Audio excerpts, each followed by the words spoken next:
Olá, tudo bem? Estamos aqui na Igreja de José Bonifácio, na classe bíblica da Igreja Adventista do Sétimo Dia de José Bonifácio, e vamos estudar o tema número 7 das crenças fundamentais da Bíblia Sagrada. A crença número 7 é o grande conflito. Agora, nós aqui da Igreja de José Bonifácio já oramos. Se você quiser, dá uma pausinha aí, faça a oração e siga conosco no estudo, tudo bem? Então vamos lá. Eu tenho aqui o livro Nisto Cremos. O livro Nisto Cremos é o livro que contém um estudo mais profundo das 28 crenças fundamentais da Bíblia. Nós vamos para o número 7, né? O tema é o grande conflito. E a definição da crença é assim: toda a humanidade está agora envolvida num grande conflito entre Cristo e Satanás, quanto ao caráter de Deus, sua lei, sua soberania sobre o universo. Esse conflito originou-se no céu, originou-se no céu quando o ser criado, dotado de liberdade de escolha, por exaltação própria, tornou-se Satanás, o adversário de Deus, e conduziu rebelião a uma parte dos anjos. Uma parte dos anjos acabaram aderindo à rebelião daquele ser angelical. Ele introduziu o espírito de rebelião neste mundo, ao induzir Adão e Eva ao pecado. Esse pecado humano resultou na deformação da imagem de Deus na humanidade, no transtorno do mundo criado e em sua consequente devastação por ocasião do dilúvio mundial. Observado por toda a criação, este mundo tornou-se o palco do conflito universal, dentro do qual será finalmente vindicado o caráter de Deus e o seu amor. Para ajudar seu povo nesse conflito, Cristo envia o Espírito Santo e os anjos leais para os guiar, proteger e amparar no caminho da salvação. Essa é a definição do grande conflito. Agora nós vamos ver as bases bíblicas desse grande conflito. Vocês aí, de onde vocês estão, e nós aqui na Igreja de Bonifácio, com os membros que estão aqui, né, os alunos que estão aqui, vamos confirmando nas Escrituras os tópicos desse tema tão interessante, tão envolvente, de tal forma que a gente possa sair daqui hoje com as convicções claras acerca do grande conflito. Eu tenho aqui então, o meu esboço de 9 páginas, em meia folha do caderno universitário. Então tá bom. Vamos agora para o título Visão Cósmica da Controvérsia. Abra sua Bíblia em Apocalipse capítulo 1. Apocalipse capítulo 1, nós vamos ver o verso 1. Apocalipse capítulo 1, verso 1. A visão cósmica do conflito. Está escrito o seguinte. Vamos lá para o livro Revelação, não é? Revelação, capítulo 1, verso 1. Revelação de Jesus Cristo, que Deus lhe deu, para mostrar aos seus servos as coisas que brevemente devem acontecer. Ele as enviou pelo seu anjo e as notificou ao seu servo João. Então nós vemos aqui Deus interessado em revelar a nós, em trazer informação, em tirar a venda dos olhos. Revelar é tirar o véu. Então tem o véu, então é para tirar o véu para a gente ver assim sem nenhuma dúvida. Esse é o objetivo de Deus. Capítulo 3 de Apocalipse, o verso 5, fala assim: o que vencer será vestido de vestes brancas. De maneira nenhuma riscarei o seu nome do livro da vida. Então nós temos tudo a ganhar ou tudo a perder, tudo ou nada. Nesse grande conflito nós temos que ter as nossas decisões. Temos que fazer o nosso compromisso, nossas decisões com Deus. Agora nós vamos dar uma olhada no Apocalipse capítulo 5 e verso 11, ainda nessa introdução, a visão cósmica do conflito. Então, por que a visão cósmica? Porque nós vemos em Apocalipse capítulo 1 que Deus revelou a Jesus, que transmitiu ao anjo e o anjo notificou a João. Então você vê uma escala de envolvimento celestial no alcance da revelação aos seus servos. Então Deus quer revelar e todo o céu se move para aquilo. Deus o Pai, o Filho, os anjos, tudo para atingir o nosso coração, que estamos envolvidos nesse conflito, e nós somos totalmente destituídos de poder de enfrentar os inimigos de Deus. Totalmente destituídos sem o Espírito Santo, né? Com o Espírito Santo a coisa toma outro rumo, não é? Agora nós vamos considerar então o capítulo 5, verso 11 de Apocalipse. Está escrito o seguinte: então olhei e ouvi a voz de muitos anjos ao redor do trono, e dos seres viventes. Aí diz o texto, e dos anciãos, e o número deles era de milhões e milhares de milhares. Então, o verso 11 de Apocalipse 5 dá conta de que há um sem número de anjos envolvidos nesse grande conflito. Por exemplo, a gente pode ver o que eles fazem, né? A visão cósmica significa assim, é a noção de que o grande conflito, ele envolve todo o universo de Deus. Ele não envolve apenas os seres humanos. Nós não estamos sós nesse conflito. Nós temos a ajuda de Cristo, a ajuda do Espírito Santo, a ajuda de Deus o Pai, a ajuda dos anjos. Então todos se movem em função da salvação de uma alma que seja. Assim, o capítulo 5, verso 11, informa esse milhares de milhares, miríades de anjos. Nós vamos agora ver, por exemplo, o aspecto da função dos anjos na salvação dentro dessa visão cósmica. Hebreus capítulo 1, verso 14. Abram suas Bíblias em Hebreus 1 e o verso 14. Deixa eu ver aqui. Eu estou trazendo minha mochila para junto de mim. Hebreus 1, verso 14. Pronto. Está escrito o seguinte, acerca dos anjos, tá? Não são todos eles espíritos ministradores enviados para servir a favor dos que hão de herdar a salvação? Então Deus manda anjos em nosso auxílio, em seu auxílio.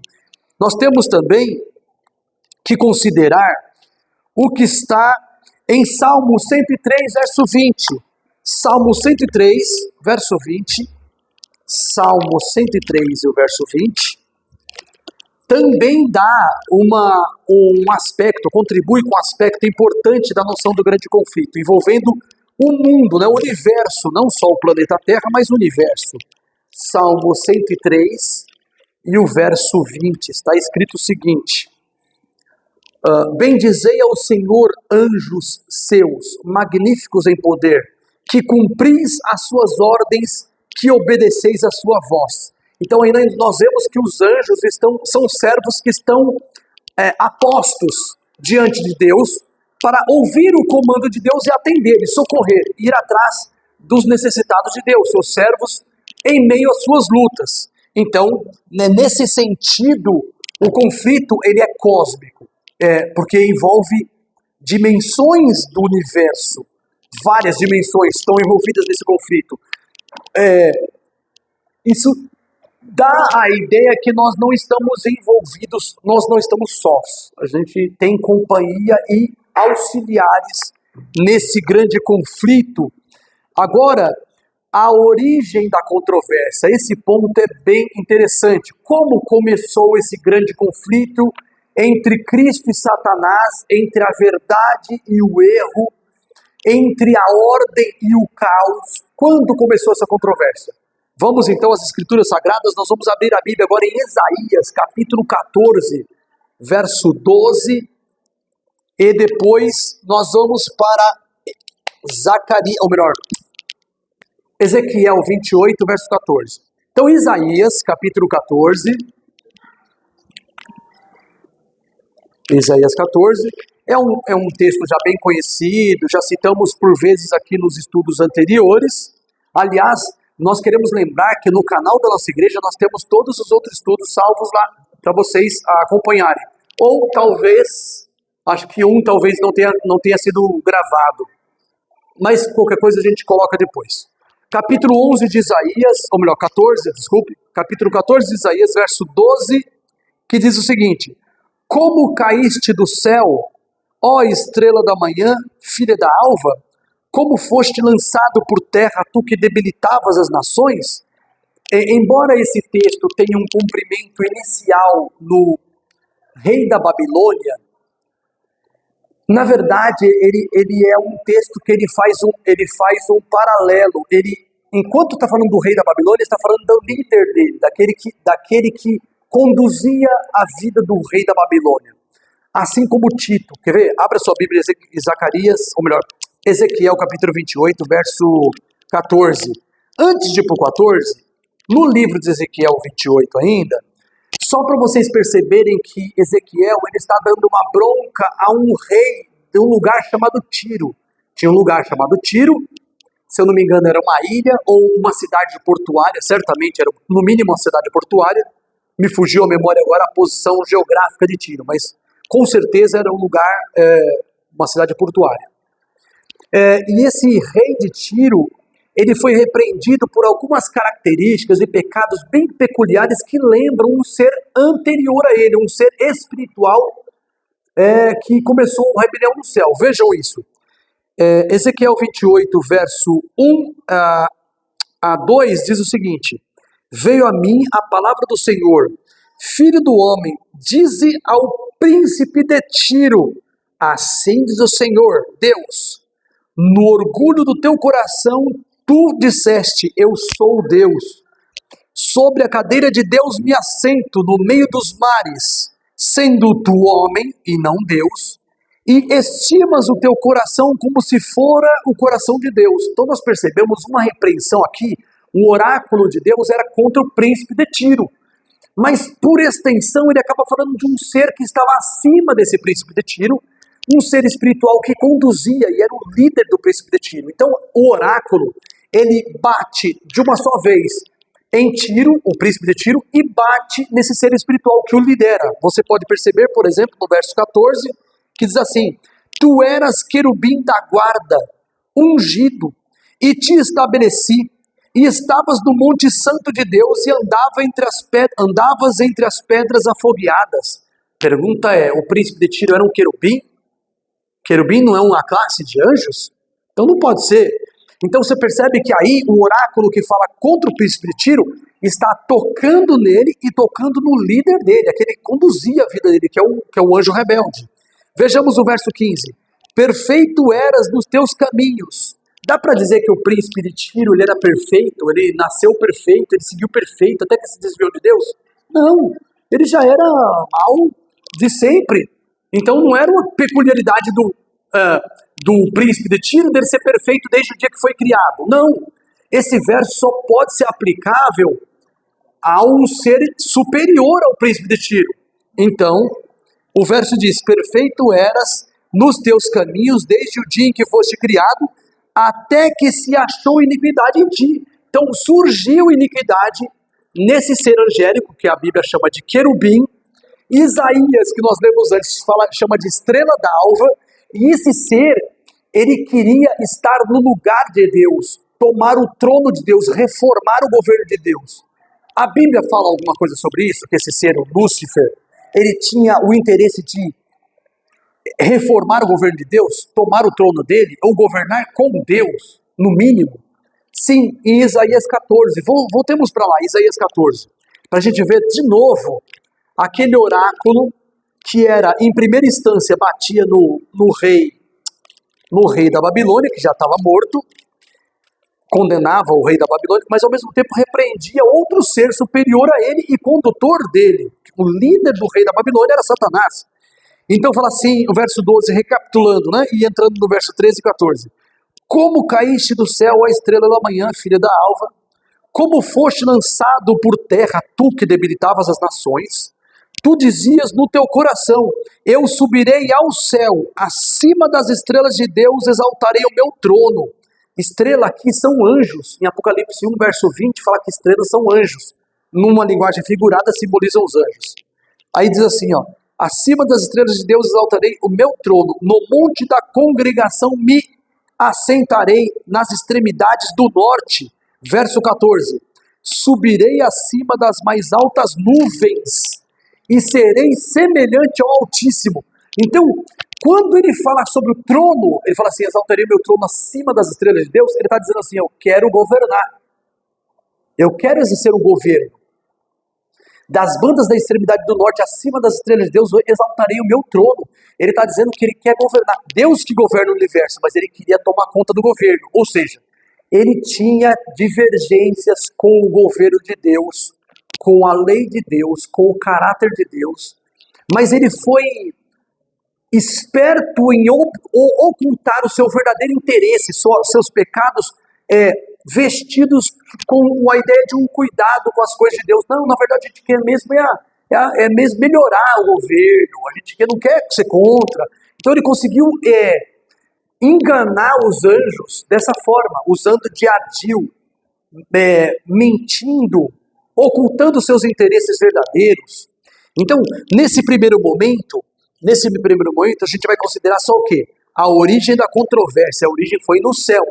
Foi com um anjo que era perfeito e de repente ele começou a se exaltar. Vejamos Ezequiel capítulo 28, verso 17. E ele começou a se exaltar por quê? Está no verso 17 do capítulo 28 de Ezequiel o segredo de por que esse anjo celestial, esse ser celestial, ele começou a se exaltar. Ele começou a prestar atenção muito em si próprio, parou de olhar para Deus e focar a vida dele em Deus e começou a focar a vida dele nele mesmo. Olha o que diz o verso 17. Elevou-se o teu coração por causa da tua formosura, corrompeste a tua sabedoria por causa do teu resplendor. Por terra te lancei, diante dos reis te pus para que te contemplem. Então nós vemos aí que Satanás ele começou a queda dele, o pecado surgiu do coração dele, quando ele começou a se sentir o tal. Ele começou a se sentir muito formoso, muito sábio. A Bíblia diz assim, elevou-se o teu coração por causa da tua formosura, corrompeste a tua sabedoria. Então a sabedoria dele foi corrompida por causa do resplendor dele. Agora, a Bíblia não termina aí. A Bíblia fala sobre não só a origem do conflito, mas por que os humanos se envolveram com esse grande conflito. Para você entender um pouco melhor, aí a gente tem que ir para Apocalipse, capítulo 12. No capítulo 12 vai falar que esse ser angelical, ele não permaneceu só em sua controvérsia contra Deus, sua lei, seu governo, o caráter de Deus. Ao contrário, ele acabou arrastando uma parte dos anjos na sua insatisfação. Vejam isso no capítulo 12, verso 1 de Apocalipse. Então, se você está acompanhando de casa, se precisa, dá uma pausinha no vídeo, abre a Bíblia, encontra Apocalipse 12 e solta o play. Olha ali. Verso 3. Viu-se também outro sinal no céu, um grande dragão vermelho, que tinha 7 cabeças e 10 chifres, e sobre as suas cabeças 7 diademas. Verso 4. A sua cauda levou após si a terça parte das estrelas do céu, e lançou-as sobre a terra. Então nós vemos aí que esse dragão, esse chamado dragão, e aquele personagem angelical que a gente estudou em Isaías 14, Ezequiel 28, é o mesmo personagem. Como que a gente tem segurança? Mas você é adventista, você está inventando essa conversa, hein? Você está acreditando em Ellen White. Vamos ver, Apocalipse 12, verso 9. E foi precipitado o grande dragão, aí 12, verso 9 de Apocalipse. E foi precipitado o grande dragão, a antiga serpente, que se chama Diabo e Satanás, que engana todo mundo. Ele foi precipitado na terra e seus anjos foram lançados com ele. Então quando fala que ele é um dragão, que com a sua cauda arrastou a terça parte dos anjos, é porque, pelo menos na mitologia antiga, o dragão ele tinha na cauda um tipo de ataque surpresa com alguém. Então a cauda dele era usada para derrubar os adversários, para derrubar aqueles que quisessem matar esse animal tremendo que, de acordo com os mitos, existiu. De acordo com Jó, capítulo 41, esse dragão existiu. O dragão era um animal de três ambientes de vivência, né? Nas águas, na terra e no ar, que ele voava também. E a Bíblia descreve ele muito bem no livro de Jó, capítulo 41. Então esse animal fenomenal que Deus criou, ele acabou servindo de figura para Satanás, porque era o animal mais terrível, colocava medo em qualquer ser humano. Dificilmente o ser humano quereria enfrentar aquele tipo de animal. Então aqui, esse ser angélico é retratado como um dragão, que arrasta a terça parte dos anjos. E ele foi precipitado na terra. Então houve uma guerra no céu. Guerra. Essa guerra no céu, ela foi inicialmente uma guerra de controvérsia, de ideias, né? Uma controvérsia de ideias. Por exemplo, esse ser angelical que se tornou adversário, ou seja, Satanás, ele tinha divergências com Deus em relação à sua lei, seu governo, etc. Mas a ideia não ficou só na ideia. Teve uma hora que ele falou assim, não, a gente vai reformar esse reino aqui de qualquer jeito. Aí Deus falou assim, não, você não tem como, você tem que sair daqui. E sabe quando alguém invadiu, alguém é indevido num lugar e ele não quer sair? O que você faz quando alguém não quer sair? Você expulsa. E como você expulsa quem não quer sair? Não vou sair. Como que eu saio? Como você sai? Você tem que sair, você vai sair de algum jeito, meu. No bem ou no mal. É assim. Então o que aconteceu? Olha como foi a batalha. Verso 7, 12:7. E houve guerra no céu. Miguel e seus anjos batalhavam contra o dragão, e o dragão e seus anjos batalhavam. Verso 8. Mas não prevaleceram, no caso do dragão e seus anjos. Nem mais o seu lugar cessou no céu. Aí fala, e foi expulso. Tem versões que diz expulso, não é? Verso 9. Tem versão que diz assim, e foi precipitado. Como que diz a sua, Cosme? Expulso ou precipitado? Expulso. Tem versão que diz diferente, né? Lucas, como diz a sua? Expulso. Como diz a sua? Expulso. A minha diz precipitado. Precipitado. A minha edição contemporânea, deles é edição revista atualizada, se eu não me engano. E aí, ela fala que ele foi expulso, né? Quando você expulsa alguém, é isso. Essa pessoa fala assim, não vou sair. Aí você tem que tirar assim, sabe? Com aquele carinhazinho, sabe? Você tem que tirar assim, você vai sair. E aí, nesse conflito, ele foi expulso do céu e foi precipitado na terra. Aí que está a questão, aí que nos toca. Porque o próximo tópico do grande conflito é a gente entender o seguinte, por que os humanos se envolveram nesse conflito? Você fala assim, mas alguém pode pensar, mas tá, ele foi precipitado na terra, então por isso que a gente está envolvido. Não é. Porque ele podia estar aqui e a gente mesmo assim não se envolver no conflito. Bastava que os nossos primeiros pais fossem obedientes. Como eles desobedeceram, aí nós estamos envolvidos hoje mesmo, a contragosto nosso, nesse conflito. Então vejamos isso, como que aconteceu lá em Gênesis capítulo 3. Satanás, ele se aproximou de Eva, esse ser angelical, ele usou no jardim do Éden o corpo de um animal, que é a serpente, usou o corpo da serpente como veículo. Então foi como se, desculpa eu exagerar aqui no termo, talvez, só para ilustrar, tá? Foi a primeira sessão espírita do mundo. Porque Satanás ocupou o corpo da serpente, e quando a serpente abria a boca, quem falava com Eva era Satanás. Só que a Eva via a serpente. Ela não viu Satanás, ela viu a serpente falando com ela. Então olha o que diz aqui, capítulo 3 de Gênesis, o verso 1.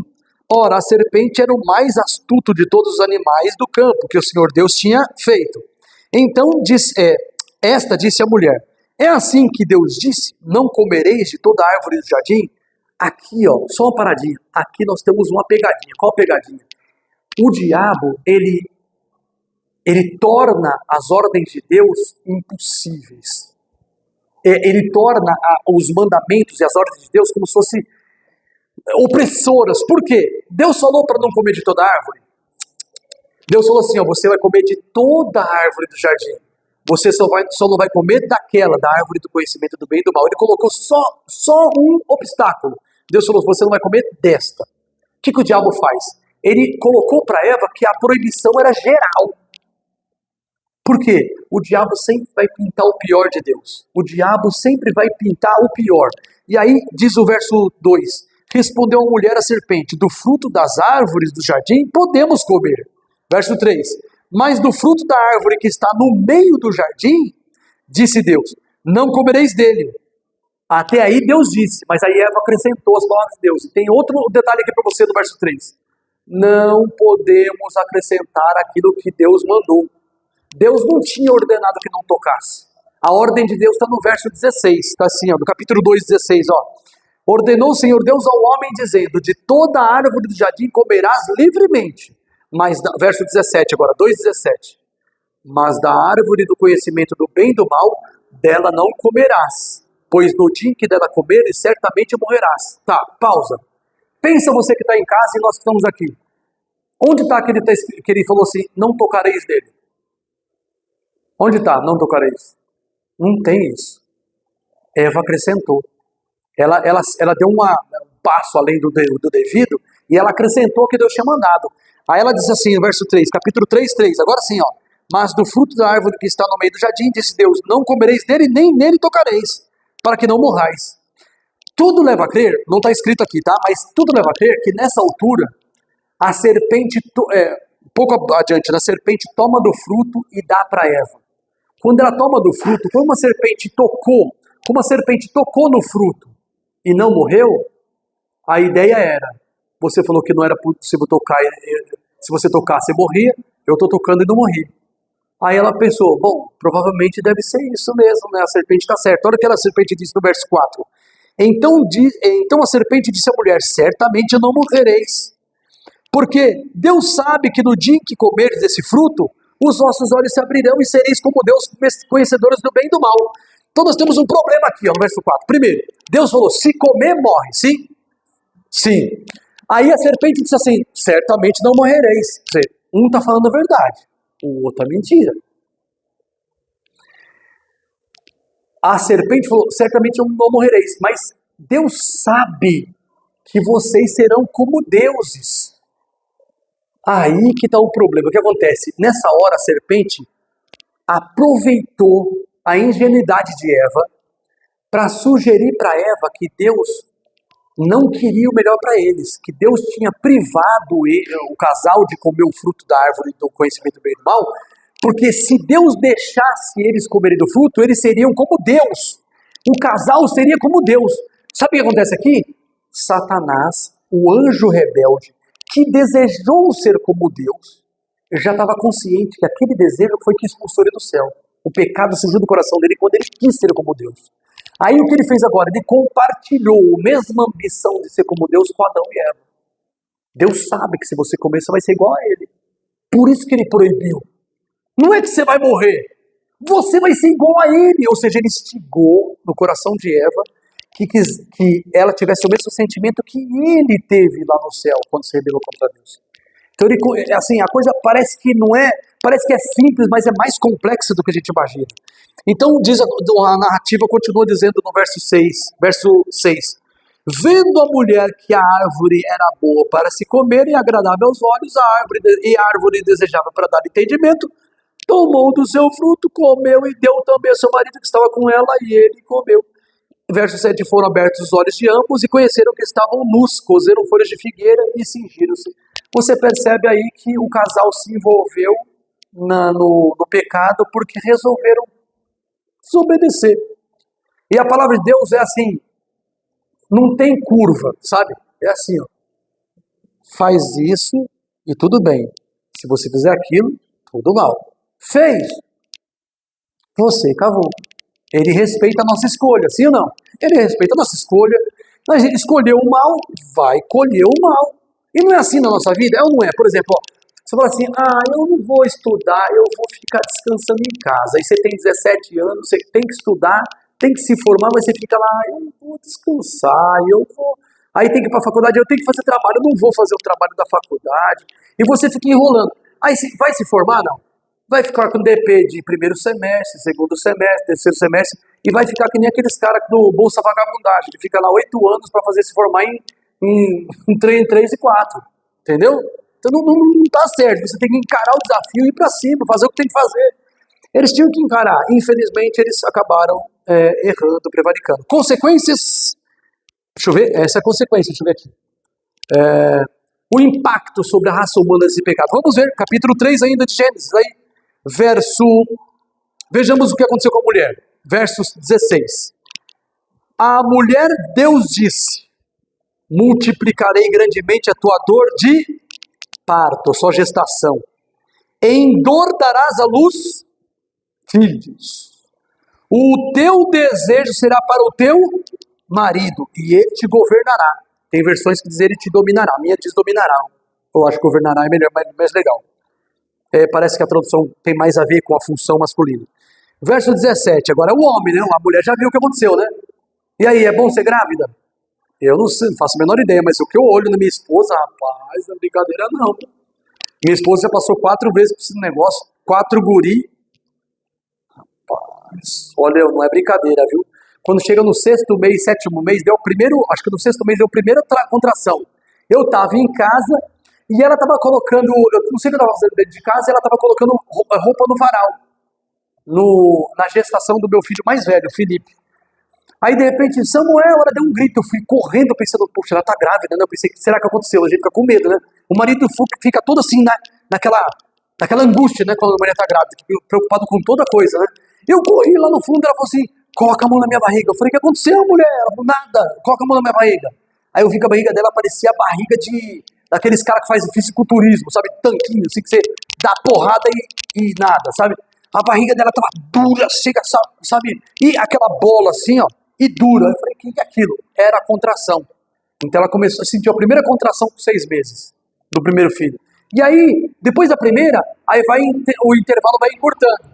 1 mês de diferença entre a contração, depois vai algumas semanas, depois 2, depois vai diminuindo para 1 semana a contração, depois vai ficando todo dia a contração, aí depois aumenta de um dia da contração, no outro dia é 2, 3 contrações no dia, da outra 4, 5, até chegar no dia do parto. Quando chegar no dia do parto, filho, já está assim, ó, a cada 5, 10 minutos já está dando a contração. A angústia é terrível. Então, isso foi a consequência. A mulher quis entrar no pecado, aceitou a tentação de Satanás e tome. E os homens? E os homens? Vamos lá, o homerio, né? Presta atenção no que acontece com os homens. Verso 17.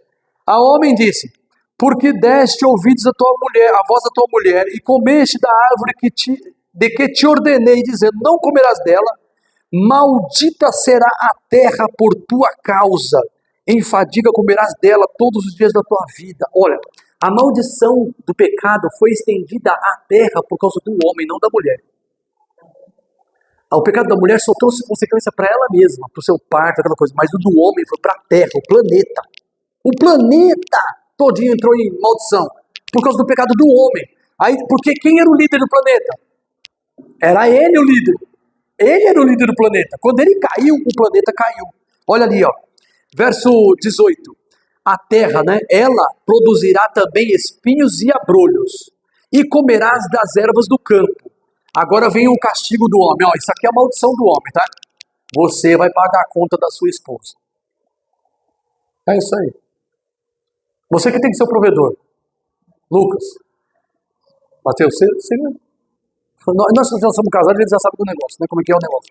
Hoje a mulher trabalha também, mas via de regra, isso é o peso do homem, é a responsabilidade do homem prover. Aí está escrito assim, ó. Do suor do teu rosto comerás o teu pão, até que tornes a terra, porque dela foste tomado, pois tu és pó e ao pó tornarás. Então aqui são as consequências, né? O homem vai ter que trabalhar feito, né, um condenado mesmo, né? Condenado. Vai ter que trabalhar como um condenado para tentar trazer o pão para a família. E quando não tiver trazendo o suficiente, vai ter que trabalhar 2 vezes mais. Então tem marido que tem 2 empregos, né? Tem mulher que tem 2 empregos, né? Tem professora, tá cheio de professora da minha área. Eu sou professor, né? Tá cheio de professora da minha área que dá aula de manhã e à tarde. Você fala, poxa, por que a mulher está se desdobrando? Porque o marido dela não está se desdobrando tudo o suficiente. Ela está ali, é porque realmente os dias são terríveis, nossos dias, né? Muitas vezes o trabalho do marido não é suficiente. Se a mulher não dá um apoio, eu mesmo que trabalho na prefeitura, sou professor de história, eu sou concursado, eu trabalho de manhã, à tarde, um pedacinho da noite, mas a minha esposa, se ela não fizer artesanato em casa, não dá certo. Se dependendo do meu salário, não vai. A gente passa apuros. É o artesanato dela que pinga no meio do mês, assim, que dá uma salvada. Se não fosse ela, a situação era ficar precária. Embora o dever seja meu. Ela está entrando com tudo, é tipo a mulher virtuosa, sabe? Que ela traz os bens de longe, não sei o quê. A Bíblia fala sobre isso em Provérbios 30. Então, o grande conflito afetou a humanidade, trouxe impacto sobre a humanidade, de modo que hoje nós morremos. Hoje nós provamos a morte. E as consequências do pecado são tristeza, trabalho pesado, dor no parto feminino. É um conjunto de mazelas, doença, né? Doença, ferimento, como chama? Não só a morte, mas o pranto, né? O choro, né? A angústia. Tudo isso veio junto com o mesmo pecado, né? A transgressão da lei de Deus, infelizmente. Agora, o próximo tópico aqui, ó, deixa eu ver aqui. Perguntas, respostas, pode ser, levanta a mão, tá? Samuel, tal. Vamos lá, então. Terra, palco do universo. Abra a Bíblia aí, Jó. Vamos lá abrir a Bíblia em Jó para você ver esse negócio. Esse negócio é tremendo. Queria que você prestasse atenção na leitura comparativa de Jó 1, verso 6, até o verso 7, 8, talvez o 8, e que você comparasse comigo na leitura agora Jó 2, de 1 a 3. Olha que interessante. Agora eu vou pedir para você fazer um exercício comigo agora. Leitura e reflexão. Então presta atenção. Capítulo 1. Jó 1, 6. Hoje eu estou lendo demais, né? Eu estou lendo demais. Mateus, lê pra gente, Mateus. Voz de trovão.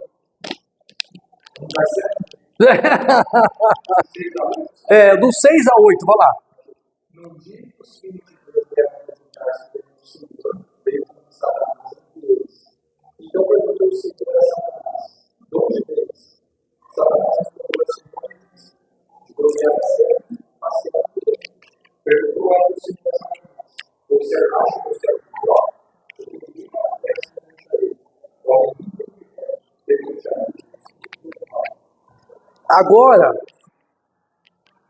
é interessante porque esse relatório aqui de Satanás indo se encontrar numa reunião em que os filhos de Deus estavam. Satanás foi lá e teve um diálogo com Deus. É interessante que há um outro relato do ladinho aí, capítulo 2, de 1 a 3, e vai falar as mesmas coisas. Por que é interessante? Porque se fosse o mesmo grupo de filhos de Deus, não haveria necessidade de repetir o mesmo diálogo. O diálogo se repete porque aquele grupo de filhos de Deus não estava na primeira reunião. Então, qual é a ideia que passa aqui? Escuta essa. A ideia que passa é o seguinte: Deus, como governante do universo, ele tem reuniões periódicas com um grupo de representantes dos planetas. Os filhos de Deus aqui são Adões, são representantes dos planetas criados por Deus. Então, de vez em quando, vem lá os representantes dos planetas, estão lá conversando com eles. Quem veio representando a Terra? Satanás. Num dia em que os filhos de Deus estavam reunidos perante ele, veio quem? Satanás. Só que Deus não deu a Terra para Satanás governar, mas Adão deu. Porque Adão era o líder. Quando Adão pecou, ele perdeu aquela função de representar a Terra. E não que Deus deu para Satanás, mas Satanás tomou aquela função e achava que era o direito dele ir lá. Usurpou, a palavra é essa. Ele usurpou a posição de liderança da terra que quem tinha era Adão, ao lado de sua esposa. Quando eles perderam aquela função, Satanás usurpou daquele lugar, assumiu, e quando tinha as reuniões, em vez de Adão ir lá, como ele já tinha pecado, quem ia? O próprio Satanás. E aí diz o verso assim, o capítulo 2, versos de 1 a 3. E outro dia vieram os filhos de Deus apresentar-se perante o Senhor, e veio também Satanás entre eles apresentar-se perante o Senhor, igual aquele dia anterior, igual aquele caso do Jó 1. Aí diz o verso 2, do capítulo 2. E disse o Senhor a Satanás: de onde vens? Respondeu Satanás: de rodear e passear pela terra. Peraí. Se aqueles filhos de Deus fossem os mesmos do episódio anterior, capítulo 1, versos 6 a 8, Deus não precisaria perguntar de onde vens. Ele já sabia, o diálogo já tinha acontecido antes. Isso me leva a crer que era um grupo distinto reunido-se com Deus. Então, quando Satanás veio numa reunião, Deus perguntou: de onde vens? Ele: de rodear e passear pela terra. Aí ele veio numa outra reunião, aí Deus pergunta: de onde vens? Ele: de rodear e passear pela terra. O diálogo de Deus com Satanás não é porque Deus quer conversar com Satanás. Jesus falou assim: a boca fala do que o coração está. Quando ele fez a pergunta, quando Satanás abriu a boca e falou: vim de rodear e passear pela terra, ele está falando: é meu quintal lá eu que mando, lá todo mundo me serve. Essa era a ideia de Satanás, dizer que todo mundo aqui é servo dele. Aí, nessa hora do grande conflito cósmico, Deus falou assim: tem um lá que não te serve. Você não conhece o meu servo Jó? Então, no conflito entre o bem e o mal, você é o argumento de Deus contra Satanás. Eu sou o argumento de Deus contra Satanás. Ele quer que nós sejamos servos de Deus de tal forma que Deus possa dizer assim: o meu servo Cosme não te serve. Ele não te serve. Jó não te serve. Entendeu? E nosso testemunho na terra, nossa vida íntegra com Deus, deve ser um argumento no grande conflito. Um argumento de Deus contra Satanás. Embora ele seja pecaminoso, embora ele seja falível, embora o mundo ofereça muitas tentações, embora a vida com Jesus seja difícil às vezes, ele prefere estar comigo. Ela prefere estar comigo. Ela é minha serva. Meu argumento contra você é ela. Entendeu? Então assim, Deus quer que não sejamos servos íntegros como Jó foi, para que no grande conflito entre o bem e o mal, o nosso testemunho fale contra Satanás e desmascare ele. Então não é só que nós somos vítimas desse conflito. Deus nos chama para sermos agentes ativos contra Satanás. E esse é o nosso desafio, não é pouca coisa, irmãos. E outra, pensa assim, ó. Imagina se o presidente da Inglaterra, ou no caso lá, primeiro-ministro, né? Tem rainha, rei e primeiro-ministro, né? Não é rainha, hoje é o rei, né? Rei Charles III. Então tem o rei e primeiro-ministro. Imagina que o primeiro-ministro da Inglaterra faça uma menção ao nome do Paulo, elogie o Paulo, aqui, nosso amigo. Seria motivo de felicidade para ele? Puxa, reconhecer o meu trabalho, minha qualidade, meu profissionalismo, etc. Né? Imagine o soberano do universo tomando o seu nome e falando assim: ele é motivo da minha alegria. Ele é meu servo, minha serva. Então, no grande conflito, a nossa postura, nossa posição, nosso compromisso com Deus é tudo ou nada. É tudo ou nada. Então, assim que o grande conflito envolve o universo todo e mexe com cada um de nós. Então, a terra é o palco dessa controvérsia. Vamos para Romanos capítulo 14, verso 23. E tudo que o mundo, o universo celestial está querendo é justamente o testemunho fiel dos servos de Deus na terra. Então, Romanos 14, 23 diz assim: mas aquele que tem dúvidas, se come na dúvida, ele está condenado. Olha o que diz o texto: porque não come por fé. E tudo que não provém de fé é pecado. Ou seja, tudo que a gente vai fazer para Deus, a gente tem que fazer com fé. Eu vou pregar com fé. Me chamou para dar estudo? Vamos dar estudo bíblico. Com fé. Tem que ir convicto. Eu sei, Deus me chamou, eu estou indo para fazer o que Ele quer. Com fé. Porque tudo que não provém de fé, a oração que não provém de fé, as palavras que não provém de fé, o cântico que não provém da fé, o cumprimentar na porta da igreja que está lá assim, tipo, me mandaram estar aqui, sabe assim? Não provém de fé, não, é pecado. É pecado. A gente tem que fazer a coisa de coração, né? De coração. Ou você faz de coração. Por exemplo, a mulher gosta de rosa, sim ou não? Flores, sim ou não? Aí o homem oferece flores para a mulher, mas ele oferece com aquela cara de borocochô. Ó. Vai ter algum prazer aquela mulher receber aquela flor? Ou aquela cara de, sabe, de cara largado? Não. Ela quer que o cara entregue para ela com um olhar brilhando. Eu te amo, né? Eu tô contigo, não vou para lugar nenhum, vou ficar contigo para a vida toda, e sabe, dá na mão dela. Aí é diferente. Assim como o pai e a mãe não tem prazer que o filho vai fazer vai cumprir uma ordem na marra, na birra, sabe? O pai chega do serviço cansado, senta no sofá, a perna tá moída, já ficou 45 minutos no trem, mais tanto no ônibus da empresa até o metrô. Aí você fala assim, filho, me dá um copo d'água. Aí o filho vai pisando, nervoso. É ou não é? Rapaz, você não tem prazer nenhum, pode deixar água, não quero essa água não. Quero essa água não, eu vou lá. Piorou, vai me falar, eu vou passar mal, esse negócio vai me matar, esse negócio de desgosto, é ou não é? Então assim, Deus não tem prazer que a gente faça obediência na marra. Ele quer que a gente sirva por liberdade, por gratidão. Olha o que Jesus disse em João 14, verso 15. João 14, 15, existe um segredo ali, um segredo para as nossas boas obras. Um segredo para a obediência ser uma obediência de fé e não uma obediência forçada. Aí é ruim. Olha João 14, verso 15. 14, 15. Bora lá ver esse negócio. João 14, 15 é um texto maravilhoso. Você pode ler, Cosme? Voz de trovão, vamos lá. Que diz assim: Se me impedir alguma coisa, não, opa, estou errado. Se me amais, guardais os meus mandamentos. Agora, se a obediência for por amor, ela não é. A gente não percebe quando é por amor? E se quando o marido traz um presente para a esposa, ela percebe que é por amor ou não? Percebe. Ela vai derreter toda, né? Ela vai ficar, não é? Vai, quando você recebe alguma coisa por amor, você fica feliz. Recentemente, eu estava dando aula na escola e uma aluna, ela entregou um papelzinho dobrado para mim, 6º ano, 11 anos a criança, né?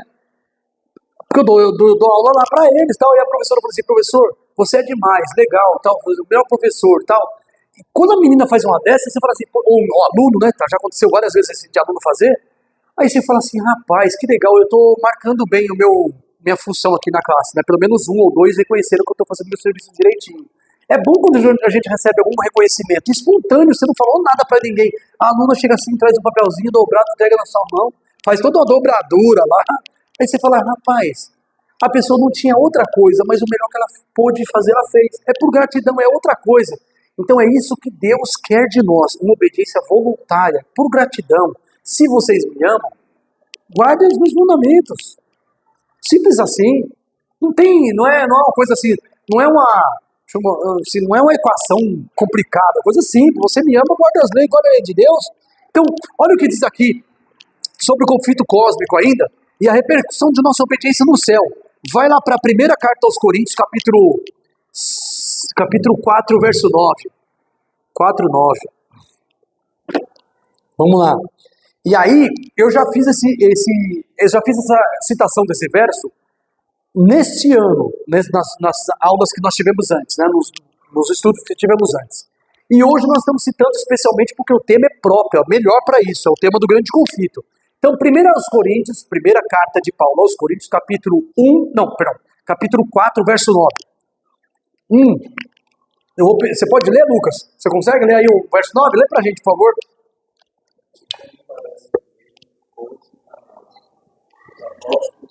Em último lugar, como se fôssemos condenados à morte, porque nos tornamos espetáculo para o mundo, tanto para os anjos como para os seres humanos. Olha que interessante, ele fala assim, Paulo dizendo sobre os apóstolos, né?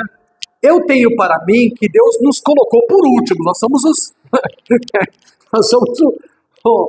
o restinho, né?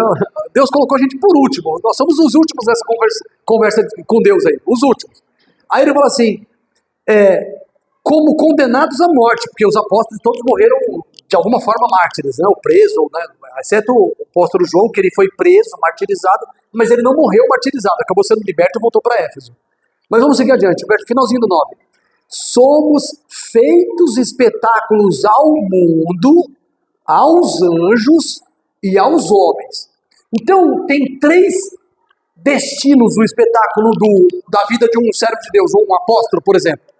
Ele é feito espetáculo ao mundo, aos anjos e aos homens. Qual é meu pensamento aqui? Quando eu falo homens, já não estou falando para o mundo? Por exemplo, se eu estou falando aos homens, fora os homens do planeta Terra, quem pode contemplar nosso testemunho como um espetáculo e ver o nosso testemunho? Os animais? Salvação é para eles? Não. As águas? O oceano? As montanhas? Não. As árvores? Não. Então, se ele fala aos homens, pressupõe o mundo todo.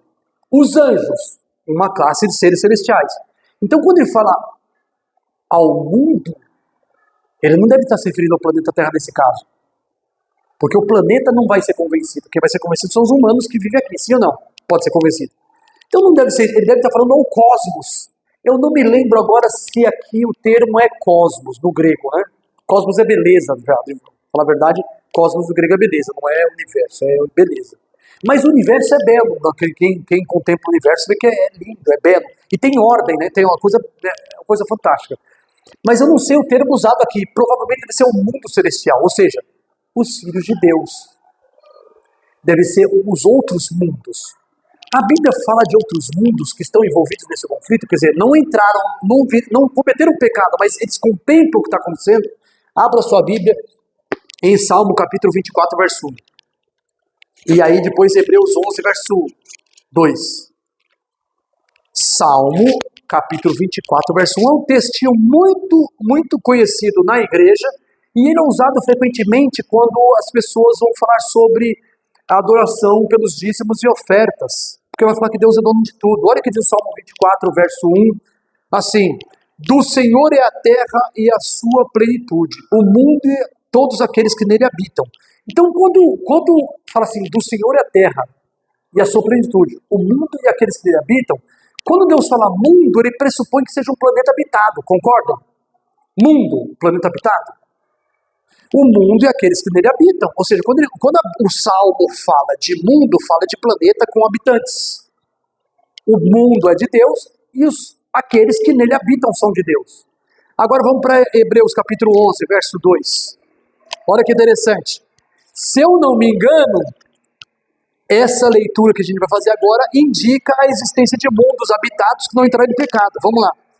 Hebreus 11, verso 3. 3. Isso. Todos acharam? Hebreus 11, verso 3, lá pertinho do Apocalipse. Trégua. Deixa eu ver. Lê aí, Mateus, por favor. Pela fé, entendemos que foi o universo formado pela palavra de Deus, maneira que visível e assistível às suas vontades. Ok, vamos lá. O Mateus acabou de ler. Pela fé entendemos que o universo foi feito pela vontade da palavra de Deus. Como diz na minha aqui, 11:3. Ele vai ler na minha agora. Pela fé. Pela fé, entendemos que os mundos foram criados pela palavra de Deus, maneira que visível. Então parece indicar essa versão, parece indicar a existência de outros mundos. Pela fé entendemos que os mundos foram criados pela palavra de Deus, de modo que o visível foi criado por aquele que não se vê, por aquilo que não se vê, a palavra de Deus, né? Então, nós somos feitos espetáculo aos anjos, ao mundo e aos homens. A terra é palco desse universo, dessa questão. E a Bíblia diz que se nós amamos Jesus, nós guardamos a lei. A nossa guarda da lei, a nossa fidelidade em obedecer a Deus é um testemunho aos seres celestiais, aos anjos, e eles veem que nós estamos compromissados com a verdade, com o nosso Senhor Jesus Cristo. Então essa é uma parte do grande conflito fundamental que nós temos que considerar.